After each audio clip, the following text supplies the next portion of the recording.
السلام علیکم ورحمۃ اللہ وبرکاتہ۔ میرے دوستو، آپ لوگ کیسے ہیں؟ امید ہے کہ سب لوگ خیریت و عافیت سے ہوں گے۔ اللہ تعالیٰ سے دعا ہے کہ اللہ تعالیٰ اسی طرح ہم سب کو دونوں جہاں میں عافیت سے رکھے۔ میرے عزیزوں، آج ہم سورہ بقرہ کی فضیلت اور اس کی اہمیت کے بارے میں بات کریں گے۔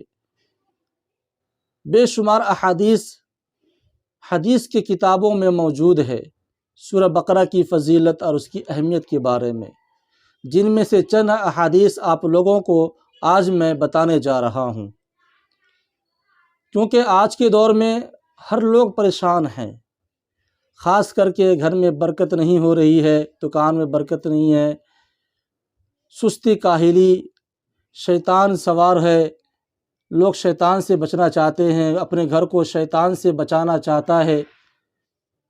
تو اس لیے میں آپ لوگوں کو آج سورہ بقرہ کی فضیلت بتانے جا رہا ہوں۔ غور سے سنیے گا اور اس پر ضرور عمل کریں اور دوسروں تک بھی یہ بات پہنچائیں۔ سورہ بقرہ روزانہ پڑھا کریں، اس لیے کہ احادیث کی کتابوں میں آیا ہے کہ جس گھر میں سورہ بقرہ پڑھی جاتی ہے، شیطان یقیناً اس گھر میں داخل نہیں ہوتا ہے۔ یہ اللہ کے نبی صلی اللہ علیہ وسلم نے ارشاد فرمایا کہ جس گھر میں سورہ بقرہ کی تلاوت ہوتی ہے اس گھر میں یقیناً شیطان داخل نہیں ہوتا ہے۔ بتائیے کتنی بڑی فضیلت ہے، اور ہم لوگ سورہ بقرہ کی تلاوت کرتے ہی نہیں ہیں، سوچتے ہیں لمبی سورت ہے، سب سے بڑی سورت ہے قرآن کریم کی سورہ بقرہ، لیکن ہم لوگ غافل ہیں۔ روزانہ اگر ہم سورہ بقرہ کی تلاوت کریں گے تو ہمارے گھر کی حفاظت ہوگی، شیطان کے وسوسے سے، شیطان کے فتنے سے ہمارے گھر کی حفاظت ہو جائے گی۔ یہ پہلی حدیث۔ دوسری حدیث، اللہ کے نبی جناب محمد الرسول اللہ صلی اللہ علیہ وسلم نے ارشاد فرمایا کہ ہر چیز کا ایک کوہان، یعنی سب سے بلند اونچا مقام ہوتا ہے۔ جی، اونچا مقام ہوتا ہے، سب سے اونچا بلند بتایا گیا۔ تو اسی طرح قرآن کریم کا ایک مقام ہے، ایک مرتبہ ہے، سب سے اونچا بلند مقام ہے، اور وہ ہے سورہ بقرہ۔ جی، سورہ بقرہ قرآن کریم کا کوہان ہے، کوہان کہا گیا، اونچا مقام، سب سے بلند۔ بتائیے کتنی بڑی فضیلت ہے۔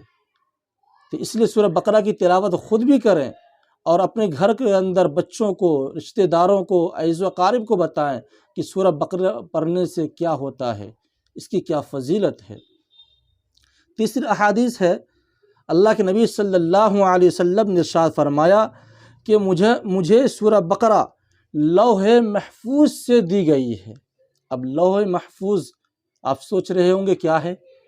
جیسا کہ آپ لوگوں نے بہت سارے تقریروں میں، بہت سارے علماء کرام سے سنا ہوگا کہ اللہ کے نبی جناب محمد الرسول اللہ صلی اللہ علیہ وسلم آسمان دنیا پر گئے، معراج کے بارے میں آپ نے سنا ہوگا۔ تو وہاں اللہ کے نبی صلی اللہ علیہ وسلم کو دو تحفے ملے تھے، دو۔ ایک تو آپ لوگوں کو معلوم ہوگا کہ اللہ کے نبی صلی اللہ علیہ وسلم کو وہاں پر اللہ رب العزت نے نماز عطا فرمایا تھا، 50 وقت کی نماز ہے۔ میں اس میں نہیں جانا چاہتا ہوں کہ کیسے ہوا، کب 5 وقت کی نمازیں کیسے ہوئی، انشاءاللہ کوئی اور ویڈیو میں بتا دوں گا۔ لیکن جب 50 وقت کی نمازیں ملی تو کم کراتے کراتے آخر میں 5 وقت کی نمازیں ملی۔ اللہ کے نبی صلی اللہ علیہ وسلم دنیا میں تشریف لائے، اور وہ ہم لوگوں پر فرض ہے جس کو ہم لوگ ادا کرتے ہیں 5 وقتہ نماز۔ تو یہ پہلے تحفے۔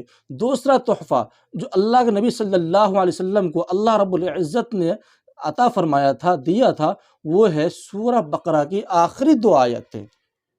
جی، آخری 2 آیت آمن الرسول سے آخر تک جو سورہ بقرہ کی آخری 2 آیتیں ہیں، یہ دوسرے تحفے جو اللہ رب العزت نے آپ علیہ الصلوۃ والسلام کو عطا فرمایا تھا۔ تو جو اس کی فضیلت کیا ہے، میں فضیلت بتا دیتا ہوں آپ لوگوں کو۔ جو شخص سورہ بقرہ کی آخری 2 آیت کو رات میں پڑھتا ہے تو 3 دن تک اس کے گھر میں شیطان داخل نہیں ہوتا ہے، اور جو شخص دن میں سورہ بقرہ کی آخری 2 آیت پڑھتا ہے تو 3 دن تک شیطان اس کے گھر میں داخل نہیں ہوتا ہے۔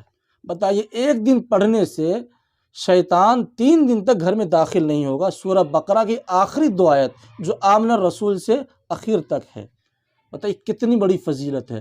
اور یہ آیتیں اللہ رب العزت نے آپ علیہ الصلاۃ والسلام کو لوح محفوظ پر عرش پہ بلا کر معراج میں بلا کر دیا تھا، عطا فرمایا تھا۔ بتائیے کتنی بڑی فضیلت ہے۔